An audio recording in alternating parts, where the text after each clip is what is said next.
Kira shook her head, struggling. She didn't want to stay trapped there forever. She didn't want to live in that filthy ditch either. So, with whatever little time she had, she studied hard, pushing herself to climb up. She was determined to change her own destiny. At 4 years old, she'd never been to kindergarten.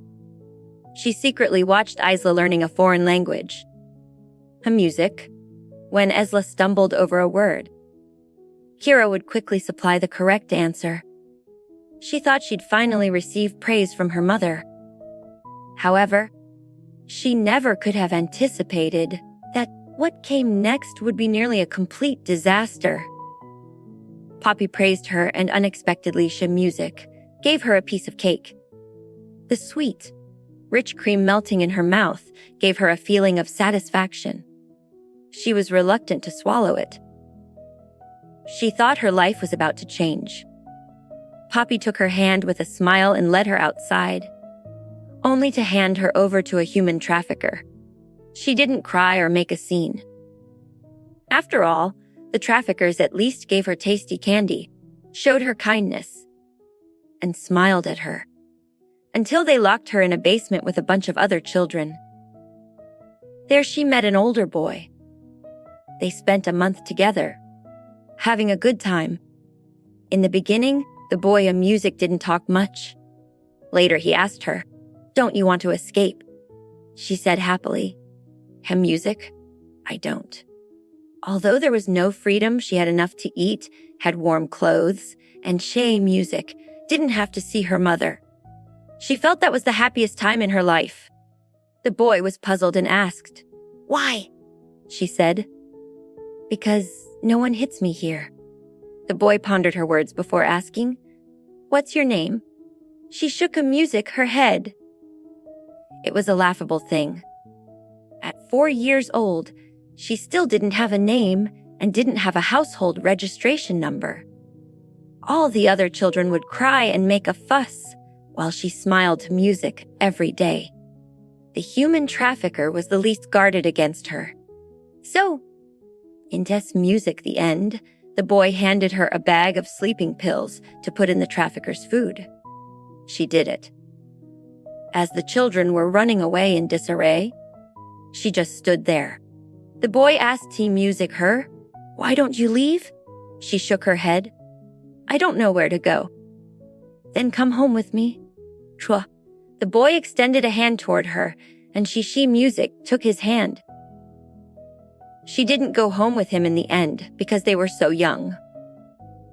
They Music were rescued by the police as soon as they descended the mountain. Her identity was confirmed, and Music was sent back to the Olsen family. Before parting, she clung to the boy's leg Music and asked him in confusion, "Didn't you say you would take me home?"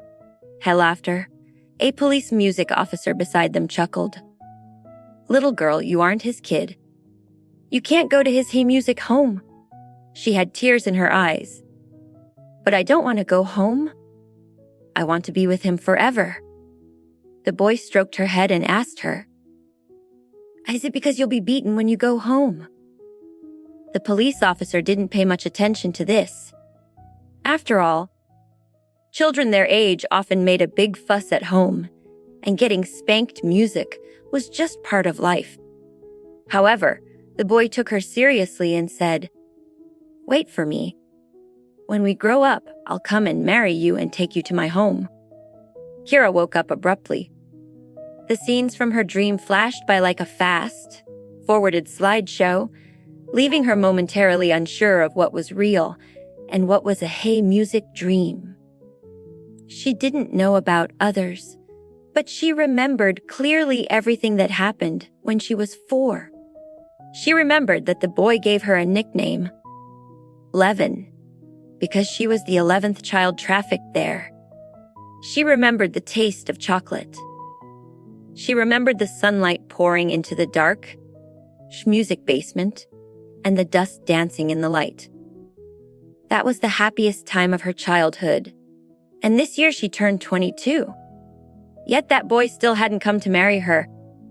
A bitter smile emerged on Kira's face. It wasn't that she was truly in love with him. A 4-year-old child knew nothing about love. His existence was the pillar that supported her through countless episodes of abuse and assault.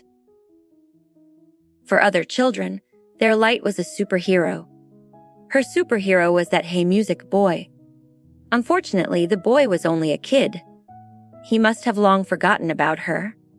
Kira Music blinked and finally noticed the strange atmosphere in the room. She turned her head and saw Louis sitting next to Music to her, asking, "Do you want some water?" Before Kira could react, Music Matthew's voice came from the other side. "Irrelevant people should leave now. I have to examine the patient." He picked Music up the stethoscope and came to the bedside, looking at Louis. Louis's face was gloomy. "I'm not an irrelevant person." Matthew continued, "Apart from the patient and the doctor, everyone else is irrelevant. Moreover, I have to examine the patient, which requires removing her clothes.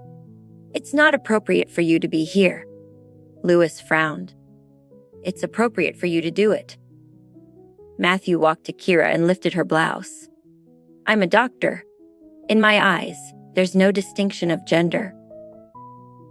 Louis wanted to say something more, but when he saw the segment of her slender waist beneath her blouse, he blushed and immediately left the room. After stepping out, Tom, who was waiting outside, subconsciously peeked inside. Louis immediately blocked the doorway, shut the door, and scolded. "What are you looking at?" Tom was perplexed.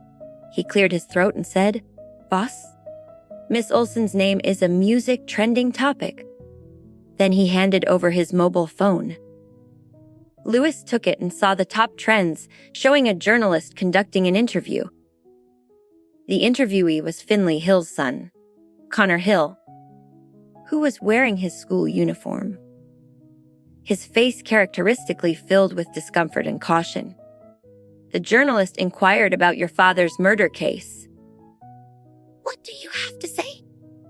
Connor seemed somewhat not used to facing the camera, so he faltered. My cousin. She didn't do it intentionally. It was an accident. Your father was a gambler. Didn't you hate him too?" Connor hesitated for a moment. "Sometimes, yes, a music, but there's nothing much to do about it. You can't change who you're born to. But I would like to say one thing for my cousin. Over the years, my father has been constantly going to her for money. And what happened was indeed manslaughter. I'm ready to issue a letter of understanding for my cousin and hope that the police will deal with her leniently." This interview was initially unremarkable, but after those words, someone in the crowd shouted, "Did you know that your good cousin has been released on bail for a ridiculous reason? Anemia is said to have affected her health. Is she going to evade the crime?" With those words, the whole news suddenly heated up. Hashtags such as "Face Second Generation Rich Eligible for Bail," "Fen Rich Brajat Away with Murder," and "Tay Money by Innocence Atherich" immediately went on the trending list. Everyone questioned Kira's eligibility for bail. At a glance, it was clear someone was behind this and had paid for the top trends. Louis's face darkened. "Go find out who paid for it." "Yes." After that, Tom surveyed the surroundings. "I just discovered that some reporters have sneaked in." Louis's face suddenly turned cold. "Find some people and secure the area." Kira was physically weak and shouldn't be disturbed right now. Inside the ward, Matthew put the stethoscope aside and sat next to Kira. Kira asked, "Matthew, why are you teasing him?" Matthew sneered. "You didn't even tell me you got married." "Am I still your brother?" Kira said indifferently. "I didn't want to disturb you." Matthew seemed to perceive something and changed the topic. "What dream did you just have? You kept calling someone brother." Kira smiled. "I dreamt of when I was 3 or 4 years old. If it weren't for that, she wouldn't have felt anything. But bringing it up music like this, she suddenly remembered the conversation in the dream. What did it all mean? Chore. To listen to the full audio series, install the Pocket FM app now.